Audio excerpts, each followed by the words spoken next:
Hello student, पुनः स्वागत है आपका अपने यूट्यूब चैनल मैथ्स वाले सर पर। तो हम रैंक बूस्टर सीरीज में जो इम्पोर्टेंट क्वेश्चन है उनको डिस्कस कर रहे हैं। तो आज हम अध्याय 2 के अंतर्गत प्रश्न नंबर 1 जो है उसको डिस्कस करेंगे। तो क्या है ये द्विघात बहुपदों के शून्य को ज्ञात कीजिए और शून्यकों के बीच संबंध की सत्यता की जांच करनी है। तो जैसे कि आपको मैंने पहले भी समझा रखा है कि जब आपके पास द्विघात समीकरण होगा या द्विघात बहुपद होगा तो उसके कितने शून्यक होंगे, जितनी घात होगी उतने ही शून्यक होंगे। क्योंकि द्विघात बहुपद है तो इसके दो ही शून्यक होंगे और उनको आप कुछ भी नाम दे सकते हो। तो ये जो आपके पास क्वेश्चन दिया इंपॉर्टेंट है। तो पहले तो हम इसको स्टैंडर्ड फॉर्म में लाएंगे क्योंकि ये अरेंज सही ढंग से नहीं किया है। तो इसको हम अरेंज करेंगे। तो आगे बढ़ने से पहले अगर आपने अभी तक चैनल को सब्सक्राइब नहीं किया है तो चैनल को सब्सक्राइब करें, अपने दोस्तों के साथ शेयर करें ताकि उनको भी हेल्प हो सके। और एग्जाम का समय है तो आपने अभ्यास जरूर करना है। कोई भी आपका अपना टॉपिक है जो आपको समझ नहीं आ रहा है तो आप मुझे कमेंट में जरूर बताएं। मैं आपकी समस्याओं का समाधान ढूंढने का प्रयास करूंगा और आपके टॉपिक से रिलेटेड एक डेडिकेटेड वीडियो अलग से बनाऊंगा। तो चलो शुरू करते हैं। पहले हम इसको स्टैंडर्ड फॉर्म में लाएंगे। कौन स्टैंडर्ड फॉर्म क्या है आपके पास, a x square plus b x plus c, इस फॉर्म में हम पहले लाएंगे इसको। तो ये रहेगा आपके पास 6x², ये माइनस का 7x आगे आएगा और माइनस का 3। तो ये रहेगा आपके पास बहुपद, द्विघात बहुपद। अब आपने इसके शून्यक ज्ञात करने क्योंकि इसके दो ही शून्यक होंगे। तो कैसे हम ज्ञात करेंगे, इसको ज्ञात करने का एक तरीका है। कैसे, मैं यहाँ समझा देता हूँ। सबसे पहले आपने यहाँ पे तीन पद है आपके पास, पहला पद, दूसरा पद और तीसरा पद। तो आपने यहाँ रफ में क्या करना है, पहले और अंतिम पद को गुणा करना है। ये आप 8th क्लास में भी सीख चुके हो, 9th क्लास में भी सीख चुके हो। परंतु अगर आपको अभी भी नहीं आता है तो कोई बात नहीं, आप यहाँ ध्यान दो। तो आपने क्या करना है, पहले और अंतिम पद को गुणा करना है। 6×3 = 18 माइनस का 18x²। अब दूसरा काम क्या है, बीच वाला पद जो है उसको देखना और इसके गुणांक को पहचानना है। इसका गुणांक 7 है तो यहाँ पे आपने 7 लिखना है और इसके ठीक सामने शून्य लिखना है। अब आपने पीछे की ओर जाना है या नीचे की ओर जाना है। तो इस 7 को इस तरह ब्रेक करना है कि जमा या माइनस करके तो ये 7x आ जाए, परंतु जब गुणा करेंगे उनको आपस में, जो आपने पद को ब्रेक करा है, तो आपके पास ये आना चाहिए। तो हम आगे बढ़ेंगे, ये आएगा 8, फिर आएगा 9, फिर आएगा 10, फिर यहाँ पे हम 1 लिखेंगे, 0 के बाद 1। तो 8 - 1 होता है 7 और 8 गुणा 1 होता है 8, परंतु आपको 18 चाहिए। वैसे ही 9 - 2 होता है 7 और 9 दूनी होता है 18। तो आपके पास ये कुछ बनेगा। अब ये 9 और 2 दोनों के साथ x लगा दो। अब आपको यहाँ देखना है कि आपको क्या चाहिए, माइनस का 7 चाहिए। तो -7 कब आएगा, जब बड़ी संख्या के साथ माइनस का निशान होएगा और बड़ी संख्या के साथ माइनस का निशान होएगा और छोटी के साथ प्लस का निशान होएगा। तो आपके पास ये जोड़ा बन गया, यानी कि 7x को आपने किस तरह ब्रेक करा, -9x + 2x। क्योंकि जब आप इसको घटाओगे घट जाएगा, क्योंकि ये एक प्लस का एक माइनस का है। तो ये आएगा आपके पास माइनस का 7x और जैसे ही आप इनको गुणा करोगे तो आपके पास ये वाला आएगा माइनस का 18x²। तो आपकी ये जोड़े बन गए, यानी कि आपने 7x को किस तरह ब्रेक करा, -9x + 2x। तो आपने ये 7x की जगह क्या लिखना है, अब ये वाला लिखना है जो आपने ब्रेक करा था। तो ये आएगा 6x² - 9x + 2x -3। अब आपने इस दो दो के जोड़े बनाने और इस व्यंजक से कॉमन निकालना है। तो इस जोड़े में कॉमन क्या है, 3 कॉमन है, साथ में x कॉमन है। इस व्यंजक में अंदर क्या बचेगा, 2x बचेगा और यहाँ पे बचेगा -3। और यहाँ से क्या कॉमन निकालो, यहाँ से एक कॉमन, कुछ भी कॉमन नहीं है, एक निकालेंगे, अंदर बचेगा 2x - 3। अब आपने यहाँ ध्यान देना है कि कॉमन लेने के बाद जो ये ब्रैकेट के अंदर है ये सेम आना चाहिए आपके पास। तो आपने इस तरह सॉल्व करना है कि सेम आए आपके पास। अब आपने इस पूरे व्यंजक और इस पूरे व्यंजक में से कॉमन निकालना है। तो क्या है, 2x - 3 कॉमन है और अंदर बचेगा 3x + 1। तो आपके पास ये गुणनखंड आ गए। तो आपने प्रत्येक को क्या करना है, 0 के बराबर रखना है। 2x - 3 को भी 0 के बराबर रखना है और 3x + 1 को भी 0 के बराबर रखना है। ये रफ वाला काम है जो आपने करना है, ये वाला साइड में, ये वाला। अब आपने क्या करना है, इसको सॉल्व करना है। 2x 3 पार को चला गया, माइनस का 3 तो प्लस का हो गया। 2x का मतलब होता है 2 गुणा x, और गुणा वाली संख्या जाएगी बटे में, ये बन जाएगा 3/2। और यहाँ पे भी सॉल्व करो, 3x प्लस का 1 पार को चला जाएगा, माइनस का 1, 3x का मतलब होता है 3 गुणा x, और ये जाएगा बटे में -1/3। तो आपके पास दो शून्य का आगे एक आया -1/3, और दूसरा है आपके पास 3/2। तो इनको नाम दे दो, क्योंकि दो ही शून्यक है तो नाम देना पड़ेगा आपको। तो एक को अल्फा मान लो, ये अल्फा है 3/2, दूसरे को बीटा मान लो, बीटा है आपके पास -1/3। अब आपने जांच करनी है, तो मैं ये वाला इरेज कर देता हूं जो रफ वाला काम था। तो आई होप कि आपने ये नोट कर लिया होगा, आपने कॉपी पेन साथ में रखी होगी, तो ये नोट कर लो। वीडियो को पॉज करके आप नोट कर सकते हैं। और अगर फिर भी समझ नहीं आ रहा है तो आपने मुझे जरूर बताना है। चलो, तो अब हम जांच करेंगे। तो जांच कैसे करेंगे, सबसे पहले हम ये लिखेंगे, जो आपके पास बहुपद दिया है 6x² -7x-3, और इसकी तुलना करेंगे किससे, तुलना करेंगे जो स्टैंडर्ड इक्वेशन है ax² plus bx plus c से। तो ये आएगा, a का वैल्यू कितना है 6, b का वैल्यू कितना है -7, और c का वैल्यू कितना है -3। अब आपको जांच करनी है, तो आपको पता है कि शून्यकों का योगफल किसके बराबर होता है, अल्फा प्लस बीटा। दो शून्य के उनका योगफल किसके बराबर होगा, -b/a। b क्या है आपके पास, x का गुणांक, ये क्या है आपके पास x का गुणांक, और a क्या है आपके पास x² का गुणांक। ये दोनों साइड बराबर आनी चाहिए आपके पास। अगर आपके पास बराबर आती है तो आपने शून्य ठीक ढंग से निकाले हैं। तो यहाँ पे वैल्यू रख दो, अल्फा की वैल्यू कितनी है 3/2, प्लस बीटा की वैल्यू कितनी है,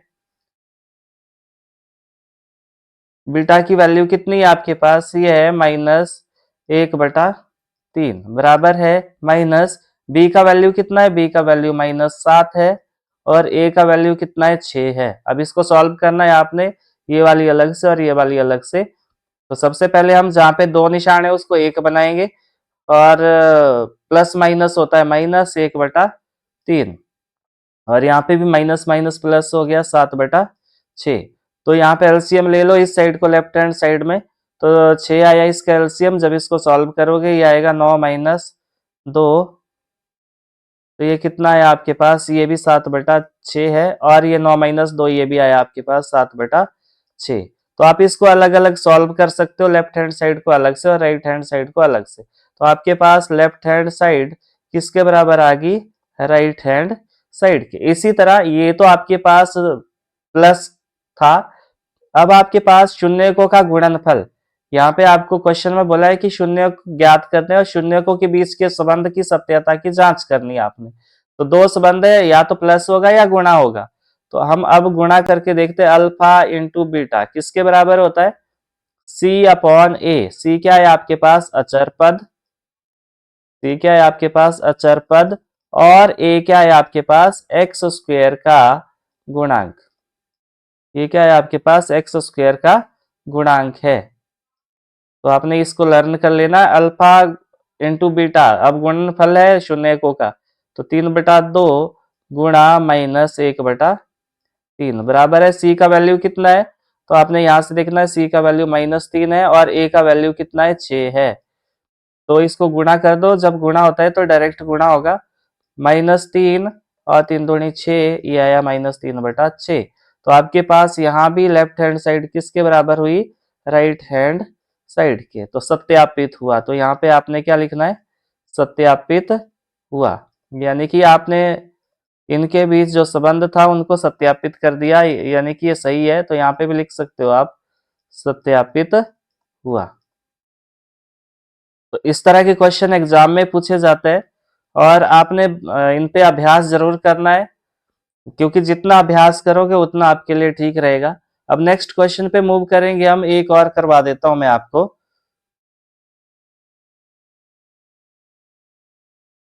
एक और क्वेश्चन करवा देता हूं जो एग्जाम पॉइंट ऑफ व्यू से इंपॉर्टेंट है, और इसको भी आपने बार बार अभ्यास करना है। ये क्वेश्चन है आपके पास, ये प्रश्नावली 2.2 का पहले क्वेश्चन का सेकंड है। ये आपके पास 4s² माइनस 4s+1। तो इसकी तुलना आप किससे करोगे? तुलना अभी वैसे जरूरत नहीं है, तुलना हम जब जांच करेंगे तब देखेंगे। तो इसके आपने वही पहले शून्य फाइंड आउट करना है, क्योंकि द्विघात बहुपद है तो दो ही शून्य होंगे। तो क्या करना है, पहले और अंतिम पद को गुणा कर देना है, तो ये आएगा 4s²। बीच वाले पद को पहचानना है, उसके गुणांक को पहचानना और इसके ठीक सामने शून्य लिखना है। फिर आपने नीचे की ओर जाना है या ऊपर की ओर बढ़ना है कि आपने इस 4 को इस तरह ब्रेक करना है या जमा माइनस करके 4 आ जाए और गुणा करके ये आना चाहिए जो पहले और अंतिम पद को गुणा करके आए। चलो हम आगे बढ़ेंगे। 5 6 7, 1 5 कम 5 2 6 दूनी 12। हमें इस इधर को अब जाना ही नहीं है क्योंकि ये ज्यादा आ रहा है और हमें नहीं प्राप्त हुआ जो चाहिए था, क्योंकि हमें 4 चाहिए। तो ये आएगा 3 2 1 और यहाँ पे होगा 1 3 और 1 हो गया 4, 3 गुना 1 हो गया 3। वैसे ही 2 और 2 हो गया 4 और 2 दूनी हो गया 4। तो ये जोड़ा बन गया आपके पास क्या, 2 और 2 का, दोनों के साथ s लगा दो। अब ये माइनस का 4s चाहिए, 2s और 2s माइनस 4s कब देंगे, जब दोनों ही माइनस के होंगे। तो ये रहेगा आपके पास जोड़ा। तो अब यहाँ पे लिख दो इसको, 4s² माइनस 2s+1। चलो मैं इसको ढंग से लिख देता हूँ थोड़ा सा।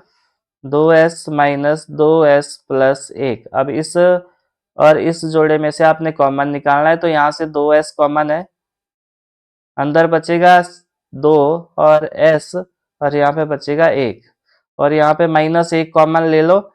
और ऐसा करने से अंदर के निशान उल्टे हो जाएंगे। -2s था तो प्लस का 2s हो गया, प्लस का 1 था तो माइनस का 1 हो गया। तो अब आपके पास कॉमन लेने के बाद ब्रैकेट में सेम आ गया, तो इसका मतलब ठीक हो गया। अब आपने इस व्यंजक और इस व्यंजक में से कॉमन निकालना है। तो क्या कॉमन है यहाँ पे, 2s-1 और यहाँ पे भी क्या है, 2s-1 बचा वापिस। तो अब आपने दोनों को आपने क्या करना है, 0 के बराबर रखना है, यहाँ भी और इसको भी।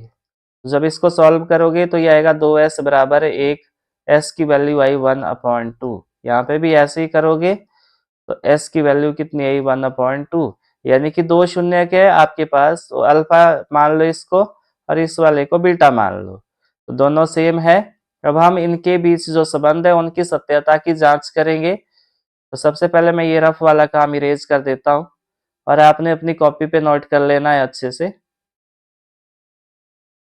अच्छा, तो अब हम यहाँ पे जांच करेंगे। जांच के लिए सबसे पहले तुलना करनी पड़ेगी। 4s² माइनस 4s+1, तो इसकी तुलना करेंगे किससे, तुलना करेंगे as², यहाँ क्योंकि यहाँ पे वेरिएबल s है आपके पास, as² plus bs plus c से। तो यहाँ पे a कितना मिला आपको, 4 मिला, b कितना मिला, -4 मिला और c कितना मिला, 1 मिला। तो अब आपको पता है अल्फा प्लस बीटा किसके बराबर होता है, -b/a। मैं पहले लिख चुका हूं, अब यहाँ पे मैं नहीं लिखूंगा कि x² का गुणांक है कि किसका है। अल्फा की वैल्यू कितनी है आपके पास, 1/2 प्लस बीटा की वैल्यू कितनी है, 1/2 माइनस बी की वैल्यू कितनी है, -4 और ए की वैल्यू कितनी है आपके पास, 4। तो जब आप इसको सॉल्व करोगे तो इसका एलसीएम आएगा 2, 1 प्लस 1, ये आएगा आपके पास 4/4 इधर को राइट हैंड साइड में, और ये आएगा 2/2 बराबर है 4/4। जब काटोगे तो 1 आएगा और ये भी 1, तो यानी कि लेफ्ट हैंड साइड किसके बराबर होगी, राइट हैंड साइड के। तो यहाँ पे लिखोगे आप सत्यापित हुआ। इसी तरह आपने इनके गुणनफल को देखना है। अल्फा इंटू बीटा क्या होता है, c/a। Alpha into beta, alpha 1/2, beta 1/2, सी का वैल्यू कितना है 1 और ए का वैल्यू कितना है 4। अब ये डायरेक्ट मल्टीप्लाई हो जाएगा, 1 गुणा 1 1 होता है, 2 गुणा 2 4 होता है और यह है आपके पास 1/4, यानी कि आपके पास लेफ्ट हैंड साइड किसके बराबर आ गया, राइट हैंड साइड के। तो यहाँ पे क्या लिखोगे आप, सत्यापित हुआ। तो आपने जो यहाँ पे जो सत्यता है वो स्थापित कर ली। और ये क्वेश्चन आपका इस तरह सॉल्व होगा। तो मुझे उम्मीद है आपको ये भी समझ आया होगा। बार-बार अभ्यास करना है आपने, और एग्ज़ाम का टाइम है तो आप ज़रूर अभ्यास कर रहे होंगे, और कोई भी दिक्कत परेशानी होगी आपको तो आपने मुझे ज़रूर बताना है। Thanks for watching and keep learning.